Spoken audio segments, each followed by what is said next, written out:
عندي حل حلو اهو. هنعمل ايه؟ في عمو بتاع كتاكيت بيقف على الناصيه، راح اجيب منه كتكوت واخد انا الباقي اشتري بيه بقى حاجه حلوه. طبعا لازم اشغل دماغي عشان ابويا بخيل. روح انا.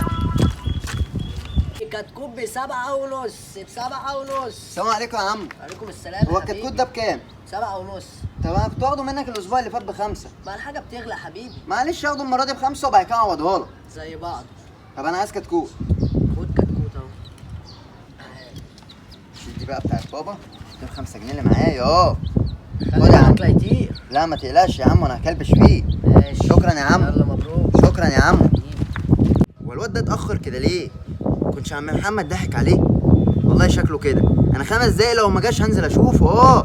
ده بكتيريا يا ابني. امال جبت الكتكوت. هروح اقول لبابا بقى ان ده فرخه. ما هو لو فكر ان هو يشتغلني لا